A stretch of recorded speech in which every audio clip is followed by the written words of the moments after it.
Hello मेरे प्यारे students, I hope so कि आप लोग सब बढ़िया होंगे। तो आज की क्लास में हम लोग कंटिन्यू करने वाले हैं एक्सरसाइज 5.3 को सॉल्व करना।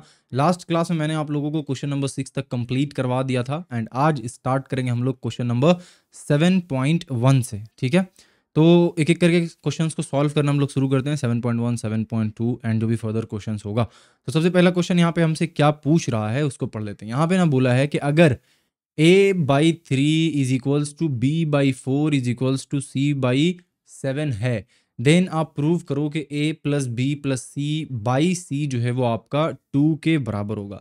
नाउ क्वेश्चन उठता है कि भैया कैसे इस चीज़ को हम लोग प्रूव करें, कैसे इस चीज़ को हम लोग यहाँ पे शो करें। तो देखो, सबसे पहले ना वही तरीका जो मैं आपको स्टार्टिंग से करवाता आ रहा हूँ, स्टार्टिंग से समझाता आ रहा हूँ, स्टार्टिंग से बताता आ रहा हूँ, और वो तरीका क्या है? वो तरीका है आपका के मेथड वाला। ठीक है ना, यानी कि हमें क्या करना है, हमें सिंपली यहाँ पे a/3 लिखना है, यहाँ पे b/4 लिखना है एंड यहाँ पे c/7 लिखना है। एंड लिखने के बाद इन सब को k के बराबर मान लेना है, दैट्स ऑल। अब यहाँ पे क्या लिखूंगा कि a इज इक्वल्स टू जो हमारा है वो 3k है, b इज इक्वल्स टू हमारा जो है वो 4k है and c is equals to हमारा जो है वो कितना कितना है 7k है। ठीक है ना, इस k को यहाँ पे आप लेट कर लो। ओके, यहाँ पे ए बी सी तीनों का वैल्यू आपने के टर्म में निकाल दिया। नाउ अब आपको क्या करना है, अब आपको यहाँ पे लेना है LHS एंड LHS में आपके पास क्या है? LHS में आपके पास है a+b+c डिवाइडेड बाई c, ये हो गया आपके पास LHS में। अब यहाँ पे मैं a की जगह पे क्या पुट करूंगा? a की जगह पे मैं 3k पुट करूंगा, b की जगह पे क्या पुट करूंगा? b की जगह पे मैं 4k पुट करूंगा एंड c की जगह पे मैं क्या पुट करूंगा? c की जगह पे मैं 7k पुट करूंगा और ये सारा का सारा डिवाइड कर दूंगा किससे? 7k से। यहाँ तक ठीक है? बिल्कुल। अब बढ़ते हैं हम लोग आगे। आगे अगर आप यहाँ पे देखो तो ऊपर में क्या है? 4 3 7 और 7 14, यानी कि ओवरऑल 14k आ रहा है। नीचे में कितना है हमारे पास? 7k। एंड अब इसको आप जब सॉल्व करोगे 14k डिवाइडेड बाई 7k तो कितना आएगा? के कट जाएगा, 7 और 14 बच जाएगा सिर्फ और सिर्फ 2। क्या ये हमारा एग्जैक्टली ये वाला वैल्यू है? बिल्कुल भैया ये वाला वैल्यू है। इसका मतलब ये हो गया, देयरफॉर यहाँ पे मैं लिख सकता हूँ कि LHS जो है ना हमारा वो एग्जैक्टली बराबर आया है RHS का। ठीक है, तो एट फर्स्ट जब इस क्वेश्चन को आप देखोगे तो मे भी आप सोचोगे कि कैसे इसको अप्रोच करें, कैसे इसको सॉल्व करें। बट मैंने आपको क्या बोला, जब कोई रास्ता आपको नहीं दिख रहा है देन एक बार के मेथड आप जरूर ट्राई करें, हो सकता है उस मेथड से आपका क्वेश्चन एकदम इजीली बन जाए। वही चीज़ हमने यहाँ पे अप्लाई किया एंड बन गया। अब यहाँ पे कैसे मैंने समझा कि जो मैं के ले रहा हूँ वो एक्चुअल में कटेगा फिर 2 आएगा, ऐसे मैं कैसे समझ पाया, इसको थोड़ा सा समझते। ठीक है ना, मैं तो सॉल्व करके आपको दिखा दिया बट इसके पीछे का कैसे मैंने सोचा उसको बताता हूँ आपको। देखो यहाँ पे लिखा हुआ था a+b+c डिवाइडेड बाई क्या लिखा हुआ है? c लिखा हुआ है। तो अगर मैं a का वैल्यू k के टर्म में लेकर आता हूँ, b का वैल्यू को भी k के टर्म में लेकर आता हूँ एंड c का वैल्यू को भी k के टर्म में लेकर आता हूँ, देन ओवरऑल जो भी हमारा यहाँ पे एडिशन करके वैल्यू आएगा वो k के टर्म में आएगा। ठीक है, एंड नीचे में c है जिसका वैल्यू भी हम लोग k के टर्म में लिखने वाले हैं। तो ऊपर में भी k रहेगा, नीचे में भी k रहेगा, तो k क्या हो जाएगा? कट जाएगा और एक प्योर नंबर हमारे पास बचेगा। अब मुझे बिल्कुल भी आइडिया नहीं था स्टार्टिंग में कि वो प्योर नंबर हमारे पास 2 ही रहेगा या फिर कुछ और रहेगा, बट ये बात तो एकदम श्योर था कि हम लोगों के पास एक प्योर नंबर आएगा। ABC और K कुछ भी नहीं, एक प्योर नंबर। और जब हमने इसको सॉल्व किया तो हमें पता चला अच्छा वो प्योर नंबर 2 है। तो जब कभी भी आप क्वेश्चन को देखें, उसको देखकर दिमाग में पहले रोड मैप बनाए, एक इमेज बना ले कि हाँ कैसे इसको अप्रोच करना है क्वेश्चन को। ठीक है, धीरे धीरे प्रैक्टिस करते करते ना ये चीज़ खुद ब खुद आपके अंदर बिल्ड हो जाएगा। नेक्स्ट क्वेश्चन पे बढ़ते हैं। नेक्स्ट क्वेश्चन में हमसे क्या बोला है कि अगर a/q-r is equals to b/r-p is equals to c/p-q है, तो let us show that a+b+c जो है वो 0 के बराबर है इज इक्वल्स टू pa+q+b+r+c। तो हम लोग इसको सॉल्व करना शुरू करते हैं। यहाँ पे सॉल्व करेंगे कैसे? अगेन वही मेथड अप्लाई करेंगे। यहाँ पे a/q-r लिखेंगे इज इक्वल्स टू b/r-p लिखेंगे इज इक्वल्स टू c/p-q लिखेंगे एंड ये सब किसके बराबर है? ये सारा का सारा हमारा के बराबर होगा। ठीक है, आगे बढ़ते हैं। आगे यहाँ पे हम लोग क्या लिखेंगे? a इज इक्वल्स टू के को बाहर ले लेते हैं हम लोग, q-r हो जाएगा। b इज इक्वल्स टू हमारा क्या हो जाएगा? k इंटू r-p हो जाएगा एंड हमारा जो c है वो कितना हो जाएगा? k इंटू p-q हो जाएगा। यहाँ तक एकदम सहमत हो आप? ओके, अब आगे बढ़ते हैं। आगे यहाँ पे जब इस पूरे क्वेश्चन को आप देखोगे तो हमें क्या करना होगा, हमें सबसे पहले a plus B plus C को 0 के बराबर प्रूव करना होगा and then P A plus Q B plus R C को भी किसके बराबर प्रूव करना होगा, 0 के बराबर प्रूव करना होगा। तो सबसे पहले मैं यहाँ पे क्या ले लेता हूँ ना, सबसे पहले मैं यहाँ पे ले लेता हूँ a plus B plus C, ठीक है। And a plus B plus C में a b c का वैल्यू को मैं रिप्लेस करता हूँ जो वैल्यू मैंने निकाला है। तो a का वैल्यू मैं रिप्लेस करूँगा q माइनस आर से, b का वैल्यू मैं रिप्लेस करूँगा r माइनस p से, c का वैल्यू मैं रिप्लेस करूँगा p माइनस q से, ओके। एंड देन ओवरऑल मैं k को कॉमन लूँगा।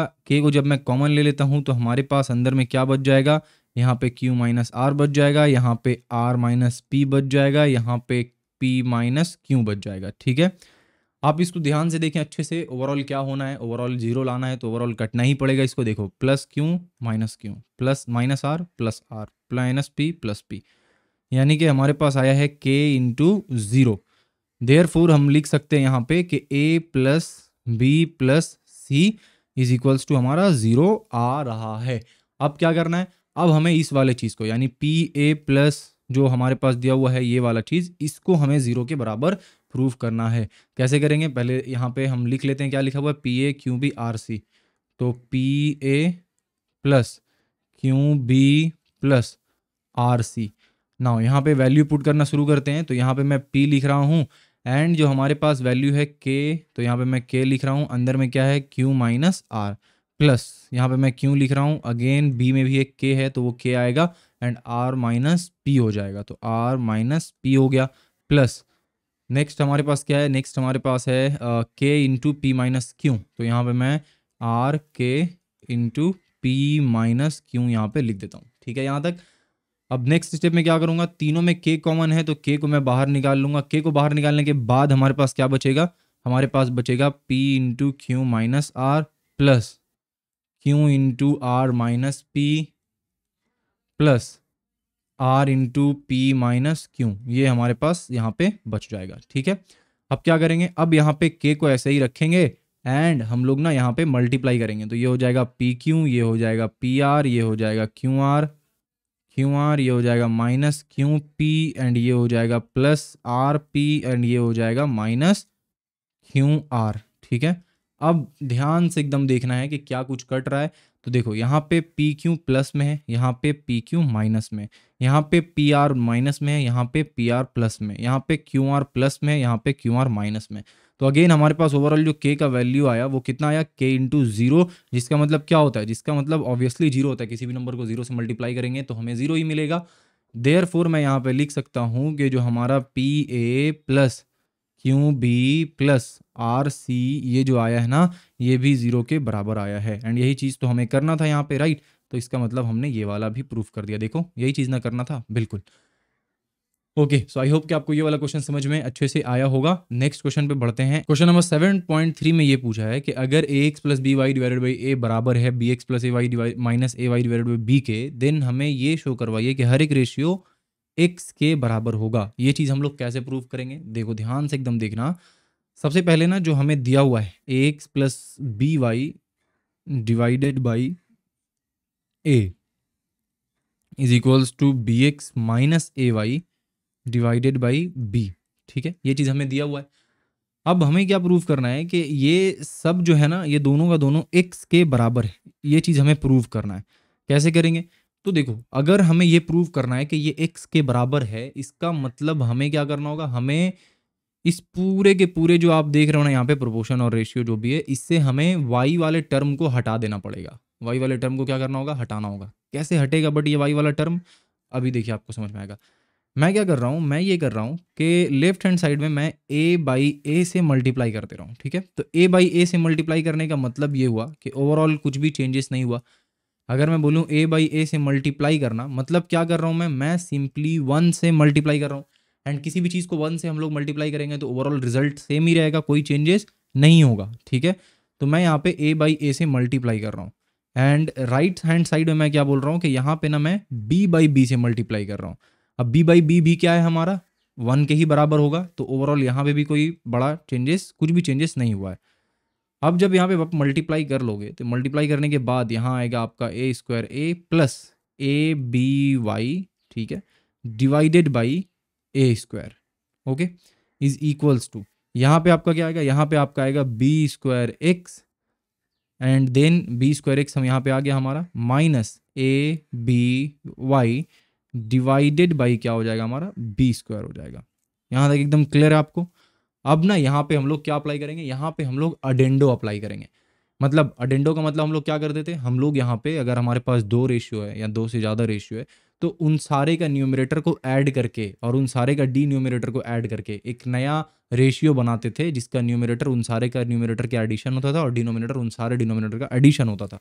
तो मतलब ये हुआ कि मैं यहाँ पे लिख सकता हूँ कि हमारा A square X plus A B Y plus B square X minus A B Y क्या किया गया है, सिंपली दोनों का न्यूमरेटर को मैंने ऐड कर दिया है डिवाइडेड बाई, क्योंकि न्यूमरेटर ऐड हुआ है तो डी न्यूमरेटर भी यहाँ पे ऐड हो जाएगा, ठीक है। ये आपका ओवरऑल ये जो आएगा रेशियो, ये वाला जो वैल्यू आएगा वो वैल्यू आपका इस रेशियो के भी बराबर होगा, इस रेशियो के भी बराबर होगा। यहाँ पे हमने किया क्या है वो ब्रैकेट में लिखना बहुत ज़रूरी है। यहाँ पे लिखना होगा अप्लाइंग अडेंडो, ठीक है, अप्लाइंग अडेंडो। तो अब आगे क्या करेंगे, आगे ना सबसे पहले एक नया पेज लेंगे यहाँ पे एंड उसके बाद आगे करेंगे। तो यहाँ पे जो हमारे पास वैल्यू आया है ध्यान से अगर आप देखोगे तो ये ए बी वाई प्लस में है, ये ए बी वाई नेगेटिव में है, कट गया। मैंने स्टार्टिंग में आपको क्या बोला था इस क्वेश्चन को अप्रोच करने से पहले कि मुझे वाई वाले टर्म को हटाना है। देखो ये वाला टर्म जैसे ही कटा वैसे ही मेरा वाई वाला टर्म हट गया, सिर्फ एक्स वाला टर्म बचा है, ठीक है। तो अब आगे करते हैं। आगे यहाँ पे हमारे पास क्या आएगा, आगे यहाँ पे हमारे पास आएगा A square X plus B square Y, oh sorry Y कहाँ, B square X divided by A square plus B square, ये हमारे पास आ गया। ऊपर में अगर मैं एक्स को कॉमन ले लेता हूँ तो हमारे पास क्या बचेगा, A square plus B square बचेगा एंड नीचे में हमारे पास already A square plus B square present है।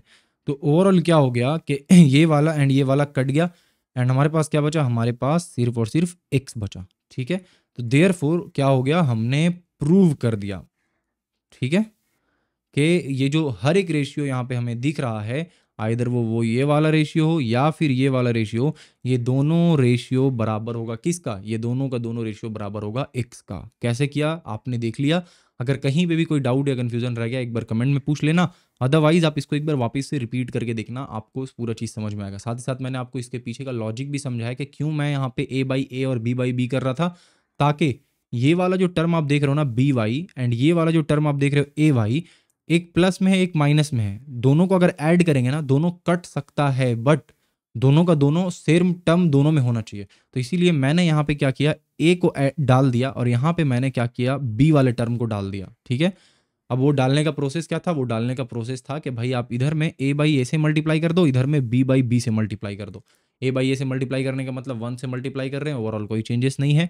बी बाई बी से भी मल्टीप्लाई करने का मतलब 1 से मल्टीप्लाई कर रहे हैं, ओवरऑल कोई चेंजेस नहीं है, ठीक है। तो इसके पीछे का लॉजिक भी आपको समझना है, साथ ही साथ इसका सोल्यूशन भी आपको समझना है। क्वेश्चन नंबर 8.1 में हमसे ये बोल रहा है कि अगर a plus B by B plus C बराबर है c plus D by D plus A का, तो प्रूव कीजिए कि c बराबर होगा a का या फिर a plus B plus C plus D बराबर होगा 0 का, ठीक है ना। ये दोनों में से कोई एक कंडीशन ट्रू होगा। तो अब मैं इसको कैसे अप्रोच करूंगा, सबसे पहले ना यहाँ पे जो लिखा हुआ हमारे पास है a plus B divided by B plus C is equals to C plus D divided by D plus A, इसको पहले मैं लिख देता हूँ, ठीक है। एंड इसके बाद मैं क्या करूँगा, इसके बाद मैं क्रॉस मल्टीप्लिकेशन करूँगा, ठीक है। तो क्रॉस मल्टीप्लिकेशन करने का मतलब क्या हो गया कि यहाँ पे अगर ए बी है तो यहाँ पे क्या हो जाएगा हमारे पास डी प्लस ए हो जाएगा इज इक्वल्स टू, यहाँ पे हमारे पास सी प्लस डी है तो यहाँ पे हमारे पास क्या हो जाएगा बी प्लस सी हो जाएगा। एंड देन क्या करूँगा, सिंपली इसको जो आपका मल्टीप्लाई करना है उसको मल्टीप्लाई करेंगे, तो ये आपका ए डी हो जाएगा प्लस ए स्क्वायर हो जाएगा प्लस बी डी हो जाएगा प्लस ए बी हो जाएगा, ठीक है, इज इक्वल्स टू यहाँ पे हमारे पास क्या आएगा, यहाँ पे हमारे पास सी बी आएगा प्लस सी स्क्वायर आएगा प्लस डी बी आएगा एंड प्लस डी सी आएगा। मैं क्या कर रहा हूँ, मैं सबको एक तरफ लेकर आता हूँ, तो यहाँ पे हमारे पास है A square plus A D plus A B my plus B D उधर से मैं लेकर आऊँगा, सारा का सारा टर्म माइनस में हो जाएगा, क्योंकि उधर पॉजिटिव में है, इधर सारा का सारा टर्म आएगा तो नेगेटिव में हो जाएगा। ठीक है, यहाँ तक इज इक्वल्स टू क्या होगा हमारा 0। अब अगर आप ध्यान से देखिएगा तो क्या हो रहा है यहाँ पे कि हमारे पास जो बी डी है ना, ये वाला, ये बी डी और ये बी डी हमारे पास कट जा रहा है। ठीक है, इसके अलावा कोई टर्म कट रहा है क्या? तो इसके अलावा हमारे पास कोई भी टर्म नहीं कट रहा है। नाउ अब आगे का स्टेप क्या होगा यहाँ पे? आगे का स्टेप ए स्क्वायर माइनस सी स्क्वायर को एक जगह पे हम लोग रखते हैं। ठीक है, एंड अगर हम लोग यहाँ पे एक कॉम्बो बनाने का कोशिश करें तो कॉम्बो कैसे बनेगा? देखो, यहाँ पे हमारे पास ए डी है, यहाँ पे हमारे पास ए बी है, उसके बाद हमारे पास सी बी है एंड हमारे पास डी सी है। तो यहाँ पे हम लोग ना इन दोनों का पेयर बना सकते हैं, A D and A B का। तो अगर मैं पॉजिटिव ए कॉमन ले लूँ तो अंदर में क्या बच जाएगा हमारे पास? बी प्लस डी बच जाएगा। ठीक है, एंड यहाँ पे अगर मैं इस वाले में नेगेटिव, यानी कि इस वाले में एंड इस वाले में, इन दोनों में अगर मैं नेगेटिव सी कॉमन ले लेता तो अंदर में क्या बच जाएगा? बी प्लस डी बच जाएगा। इज इक्वल्स टू क्या है हमारे पास? 0 है। ठीक है, नाउ आगे बढ़ते हैं। ये हमारा है A square minus C square. ठीक है, एंड अगर आप इसको ध्यान से देखो, इन पूरे के पूरे टर्म को अगर आप ध्यान से देखोगे तो आपको क्या दिखेगा? आपको ये दिख रहा है कि पहले वाले के पास भी बी डी है, दूसरे वाले के पास भी बी डी ही है। तो इसका मतलब क्या हो रहा है कि कहीं ना कहीं ये जो बी डी है वो कॉमन निकलेगा। ठीक है, यहाँ तक, एंड अंदर में क्या बच जाएगा? ए माइनस सी बच जाएगा। ये किसके बराबर हो रहा है? ये हमारा बराबर हो रहा है 0 का। ठीक है, नाउ एक नया स्लाइड यहाँ से हम लोग लेते हैं एंड आगे का प्रोसेस को कंटिन्यू करते हैं। तो यहाँ पे हमारे पास क्या है? यहाँ पे हमारे पास है A square plus C square, sorry A square minus C square, इसको मैं ऐसे ही रहने देता हूँ। एंड इसके साथ साथ हमारे पास है प्लस, अंदर में ना मैं क्रॉस मल्टीप्लिकेशन कर देता हूँ, तो मतलब बेसिकली मल्टीप्लिकेशन कर देता हूँ। मल्टीप्लिकेशन करने से हमारे पास क्या आएगा? मल्टीप्लिकेशन करने के बाद हमारे पास आएगा A B and minus B C, तो मैं माइनस बी सी लिख देता हूँ यहाँ पे। ठीक है, एंड देन हमारे पास क्या आएगा? ए D plus A D and इसके साथ साथ हमारे पास आएगा माइनस डी सी, तो मैं यहाँ पे माइनस डी सी लिख देता हूँ, जो कि हमारा बराबर किसका होगा? 0 का। तो इसके बाद मैं एक नया स्लाइड ले लेता हूँ और यहाँ पे अगर आप देखेंगे तो आपको क्या दिखेगा कि हमारे पास है A square minus C square. तो ए स्क्वायर माइनस सी स्क्वायर को मैं लिख सकता हूँ ए प्लस सी इंटू ए माइनस सी, ये चीज़ लिख सकता हूँ मैं, बिल्कुल भी आप लिख सकते हो, क्योंकि ए स्क्वायर माइनस बी स्क्वायर का फॉर्मूला मैंने इसको ब्रेक कर दिया।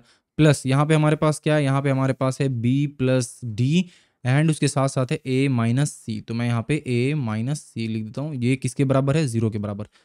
अब अगर आप दोनों टर्म में देखो तो ए माइनस सी यहाँ भी है, ए माइनस सी हमारा यहाँ भी है। तो मैं क्या करूँगा? ए माइनस सी को कॉमन ले लूँगा। जब मैं ए माइनस सी को कॉमन ले लूँगा तो हमारे पास अंदर में क्या बच जाएगा? अंदर में ये ए प्लस सी बच जाएगा, इसका वाला ए प्लस सी बच जाएगा एंड इसका वाला बी प्लस डी बच जाएगा। एंड ये ओवरऑल किसके बराबर होगा? 0 के बराबर होगा। अब अगर आपने क्वाड्रेटिक इक्वेशन अच्छे से पढ़ा है, जो मैंने आपको पूरा का पूरा सॉल्यूशन ऑलरेडी उसका करवा चुका हूँ मैं, आप देख सकते हो। तो यहाँ पे क्या आपको समझ आ रहा है कि अगर इस पूरे के पूरे इक्वेशन को 0 होना पड़ेगा तो उसके लिए आइदर ये वाला पार्ट हमारा 0 चाहिए या फिर ये वाला पार्ट हमारा 0 चाहिए। तो मैं क्या लिखूंगा? मैं ये लिखूंगा कि आइदर हमारे को A minus C is equals to 0 चाहिए, जिसका मतलब हुआ कि ए सी के बराबर हो गया, या फिर मैं लिखूंगा कि मुझे ना A plus C plus B plus D जो है वो 0 के बराबर चाहिए, जिसका मतलब हो रहा है कि A plus B plus C plus D is equals to 0।